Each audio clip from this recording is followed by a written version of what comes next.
Welcome to the Reddit library.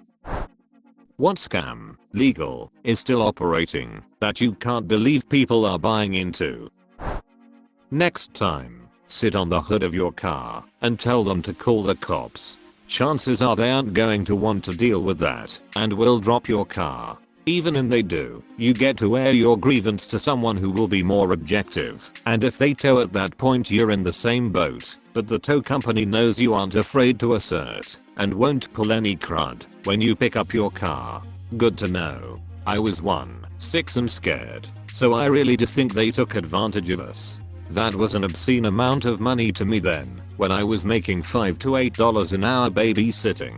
Is there anything the police can try to charge you with for doing this? It's your own car, but on private property. Seems like if you're unlucky you could get trespassing. Still, it might be worth the risk.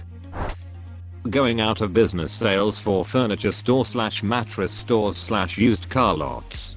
There is a mattress store near me that has been going out of business for the last 15 years. I'm convinced that mattress / furniture stores exist in a quantum superposition of grand opening and going out of business sale. It is both and neither at once until an observer records the state, at which point it becomes one or the other. But because you know exactly where the store is located, you cannot know how fast it is going out of business because of your uncertainty about its business momentum. All around us, all the time, pairs of anti-discount mattress stores and discount mattress stores are popping into existence, forming the quantum memory foam that is the basis for the universe. Without the pressure of this quantum memory foam, strip malls would collapse. We can see evidence of this when a pair is created such that one half is within the sales radius of a supermassive furniture store like IKEA. One of them is pulled in, and the other escapes as a hawking mattress store.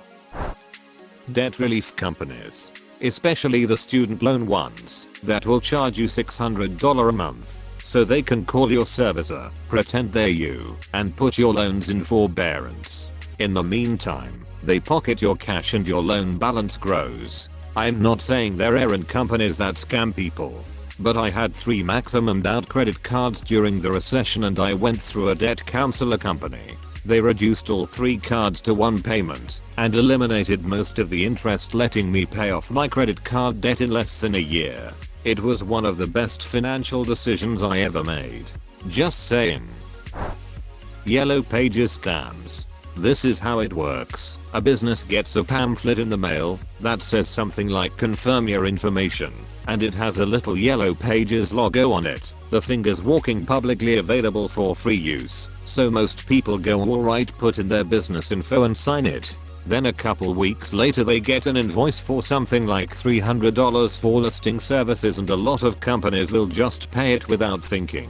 But the ones that refuse to pay of course get very upset and try and cancel their listing, but they have to go through several hoops to do so.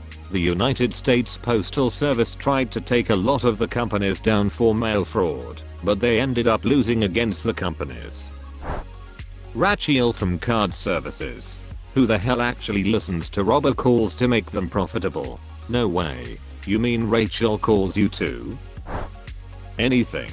Pill. Pump. One crazy trick that promises to grow your dick. I mean, let's be real. If any of that crud even kinda sorta worked, it would have a whole island warmed already. I know a guaho claimed pills worked for him. Tried to show me before and after pictures, lolled it, just to clear some things up. You know what they say, you'll know if someone is in the military because they'll tell you 101. Neither of us are in a relationship with another man. Military culture in general is pretty homoerotic. He doesn't have it, and pretty in shape, so he didn't lose weight or shave or any kinda tricks like that. Maybe it just worked for him, gents. And was it bigger? If so, what product did he use? Asking for friend, Gillette Mac 3.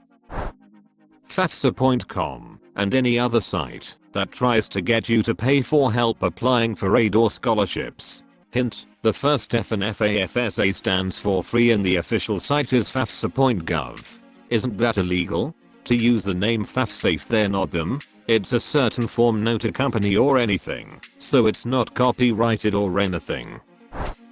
And you can be your own boss and make $500k a year just like me. Look at my beautiful wife and home. It's all because of our morals and business model that we are a success. All you have to do is sign 5 people up under you to distribute our products. And for every person they sign up you will receive a percentage of their earnings. We are a multi-level marketing company. Sounds great, right? It does sound pretty good. A hidden cost is that I must alienate 95 of your closest family and acquaintances in order to find 5 suckers. Yeah, I learned at a young age that trying to sell knives and cutlery to my family was a terrible idea. FreeCreditReport.com. It gives you the illusion that it is free and is too similar to the government offered service. And AllCreditReport.com. CreditKarma.com is free, loaded with ads for various credit services, but free nonetheless.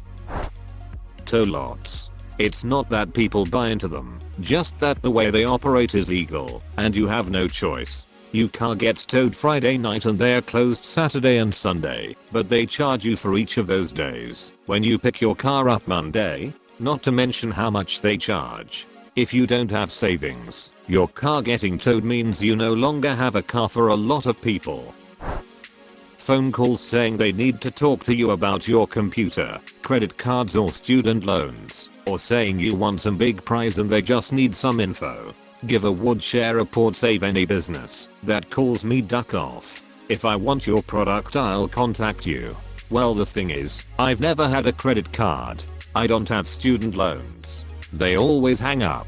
My boyfriend loves ducking with the people saying they need to talk to him about his Windows PC because his mom worked for Microsoft before her manuscript got too bad. So he'll just be like, oh, my mom used to work for Microsoft. I'll let you talk to her. Click. Organic cleansing drinks. Your intestines naturally clean themselves by shedding epithelium, the equivalent of a tennis court worth of surface area every few days. How do I know this? Cancer research biologist and my lab focused on colorectal cancer. So what percentage of poop is actually epithelium for the average person? Surprisingly, the reason your poop is brown is because it is filled with something called bilirubin, which is essentially the byproduct of your liver throwing out all the dead/old red blood cells and other byproducts of your blood/plasma. Now whenever you poop you will realize you are basically crowding out old blood and a whole bunch of dead cells from your insides, plus the food. I know it doesn't answer your question, but a poop is a much larger percentage of human cells than one might think. Edit, a letter great. You made poop even more disgusting than it already was for me. Those mega churches where the pastor is always asking for donations, yet owns multiple $1 million mansions and a private jet. How gullible can you get? No, they explained it. The private jet gets them, literally, closer to God, so they can hear him better. Totally legit. The Juicero juicer thing that's currently selling for $400. It only juices pods sold by the company, won't juice them if they are even a day expired, and won't work unless it's connected to the internet. Though I'm not sure if anyone's buying into it, the fact that it's staying afloat somehow is baffling me. Have you read about them lately? They're failing hard and offering refunds. Amway, they operate so much on the edge of legality, it's surprising they are still going. I went to an interview once at a coffee shop where the lady was selling some kind of insurance through Amway. She said something like, "Oh, we are not a pyramid scheme like Pramerica. We are strictly MLM and rely solely on word of mouth." I stuck around only out of politeness, but when she tried to get me to sign up, I noped out of there pretty fast. When I was in college I went to an interview at Panera that was really weird. Wonder if it was something like this. Found the job on Craigslist. It hinted at being some kind of door-to-door political survey stuff. The guy had me meet him at Panera because that was where he met with his other employees before they went out to work. We talked for like 30 minutes before the other folks showed up. Don't really remember any specifics. Hell, don't think he told me any specifics, but it went well enough that he offered me the job. Told me I could start working with them that day, but I'd have to pass a background check to get paid. So if I failed the background check I wouldn't get paid for that day. Didn't want to risk it, So I told him I know, filled out the background check form and left. Never heard from them again. It's funny because at the time I kept thinking, duck, is there something the background check flagged? But now, as an adult, I'm thinking more that it was just a scam I inadvertently didn't fall into. Scientology. I'm now level 5 laser lotus in my Buddhist community. You must be streets ahead. Stop trying to coin the phrase streets ahead. Coined and minted. Koopa scoopas are a huge scam. For example, every time I witness my next door neighbor's dog take a huge dump in my yard, which they do nothing about, I go get my poopa scooper, the one I use for my dog. The problem happens when I try to launch it into the trash can, and the aiming system somehow gets all ducked up, and their dog's poop seems to always land right in the middle of the pool in their backyard. Every damn time. Koopa scoopers need their aiming systems recalibrated. Someone could get hurt. Edit. My neighbor's dog's regularity has apparently earned me Reddit gold. Thank you. You know who you are, and I hereby vow to work on ways to improve either the dog's aim or be more creative with mine. This is not over. Your neighbor should be glad the turds don't make their way onto their car windshields as well. There's just no telling where that crad'll fly with those janky targeting systems they use. Car windows, inside a mailbox, all over their doorknob.